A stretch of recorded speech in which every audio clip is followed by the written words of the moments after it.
Tell me you haven't heard this one before. You have a friend who just bought a house. They don't want to get all their stuff from IKEA, and yet they don't want to pay a woodworker because it's too expensive to have them custom make all sorts of stuff in their house. So here's some tips on where to start with woodworking if you're just starting out. First things first, you have to be ready to learn a lot really quickly, and you have to be really humble in that journey of learning.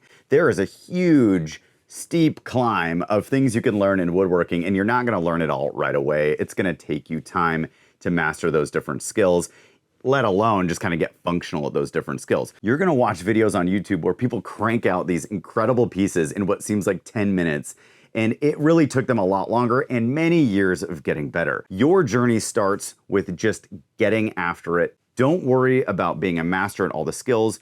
Just try to master one simple project to get started. My first project that was super helpful in my learning was a really, really bad table that was a little side table for a couch in our basement. I made it out of pine. It was just stock 2x4s from the lumber yard.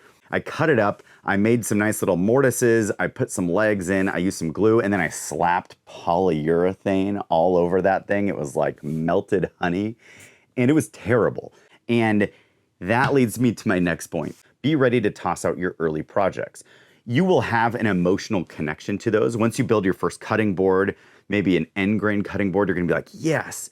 But what you might realize is it's not good. There's some gaps in the joints. Maybe it just doesn't quite sit flat on the table. And you wanna maybe excuse it and be like, it's okay, I'll just put some little pads underneath it. But really, just be honest with yourself and say, it's okay if this gets thrown away. The reason why this attitude's really good to have is it will allow you to then build more things and start to let people see what you're doing. So you might go to a friend and say, hey, do you have anything I could build for your house? Now, be careful. Sometimes if you do that, people will be like, hey, could you build me a credenza? Or could you build me like kitchen cabinets? And you're like, sure. Don't do that right away as a new woodworker. Just careful. Hopefully they'll be like, sure, can you build me a little cutting board? And you can be like, great. And just be prepared to not have a great cutting board right away and to learn some skills. With every project you do, you should learn at least one new skill. You should focus on, in this project, I'm going to make sure that I can make as clean of edge joints as possible. That might be your goal. And you work at it, you work at it, you work at it until you have something decent. Then when you give it to those people, hopefully they like it. Hopefully they keep it forever.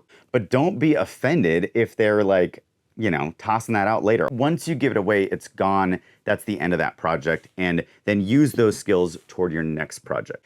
That gets me to pricing. A lot of people early on in their woodworking try to figure out how to charge people. What do I charge for things?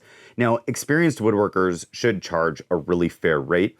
And to a lot of people, that's going to seem like it's too much. I think, and I'm all for them charging as much as they can get from whatever clients are willing to pay that. But for new woodworkers, people who are really focusing on this as a hobby or something new, you really just want a project and you want materials for that project. So if it's a hobby or you're new to woodworking and you're not trying to just make a whole bunch of side money, which woodworking might not be the thing. Not all of us can build slab tables and sell them for $20,000. There's only so many people that need slab tables. Anyway, for pricing, what I would do is I would not charge them anything for your time. Now, some people might right away be like, that's crazy. Why would you do that? What the hell are you talking about?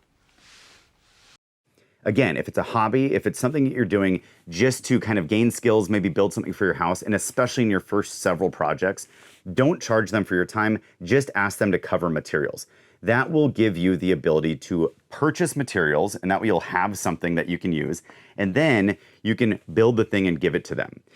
Now, some people will say that's terrible advice because the next time they come to you, they're gonna expect that same price, and that's fair. That's totally a fair point. However, I would say if you start to show that your skills have improved and that your product has improved, you can also have that conversation that, hey, now my rate is the following, and just be honest with that person. And if they're expecting you to do free things forever, I think there's a different situation there that you might want to be thinking about. I've been doing this for a long time now, and I am perfectly happy basically charging double to triple the amount of whatever the materials cost, because I generally work with hardwood. Hardwood is expensive, and so if you double or triple that rate, depending on the overall scope of the project, that seems to be perfectly fine. Because also, if you are, just putting them out materials and you fail to deliver, you can always pay them back. Here's the money for the materials, and you're not out this large sum of money that you were expecting to make. Again, this is a very different conversation if you want to make this a job versus if this is a hobby. In doing so, you're going to get paid in experience, not money. Again, some people might think that's crazy. I think it's a really smart way to go to build your portfolio and to build your skills if you have another job that satisfies your income and all those other kind of needs. My next tip is put in time to just mess around. Just be weird and silly in the woodshop. Now be careful. Don't cut your hands off, because messing around in the woodshop's not great advice when there's blades spinning and bits spinning, and fingers get cut off very frequently in woodworking, so careful. But mess around. Make some pocket holes. See how pocket holes work. Try to cut dovetails, hand cut dovetails. You might find that you hate hand cutting dovetails, and that's okay. You don't need to hand cut dovetails to enjoy woodworking. There's also a lot of different areas of woodworking. Some people really like to build furniture like me. Other people really like to turn and use a lathe all day. That's great. That's not me. Find out what you really like to do in the woodshop by just toying around, by trying different things. Now, you might say, well, that's great. I'll toy around, I'll play with things, but I have like a circular saw and a tape measure. What am I supposed to toy around with there? Try to, with every project you do, just get one new thing for that project. So if that's a new bit that you can try out, if it's getting a router, if it's getting a new kind of drill, whatever that might be, just get one tool per project. And going back to the cost thing, if you want to build that into your cost, that's fair.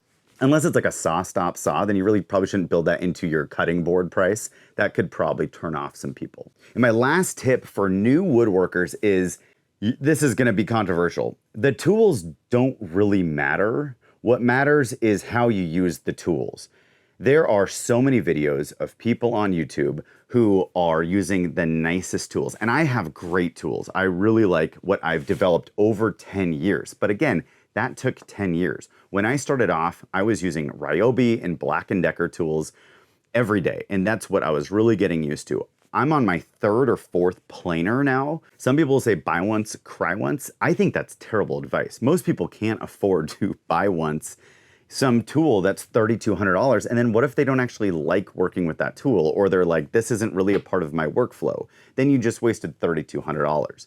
Instead, buy something cheap, buy it off Craigslist, get it used, find some kind of local woodworking guild and see if they have any used equipment, and then buy it with the intent that you're gonna try it. And if you don't like it, sell it. The good news about woodworking equipment is it actually has pretty good resale value as long as you take care of it.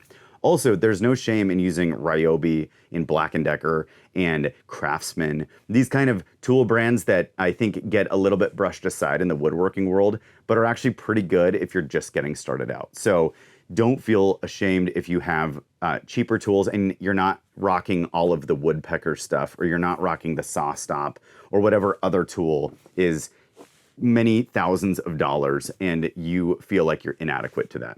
If you want to know further thoughts on that, by the way, check out my next video where I'm going to talk about how it's not the tools,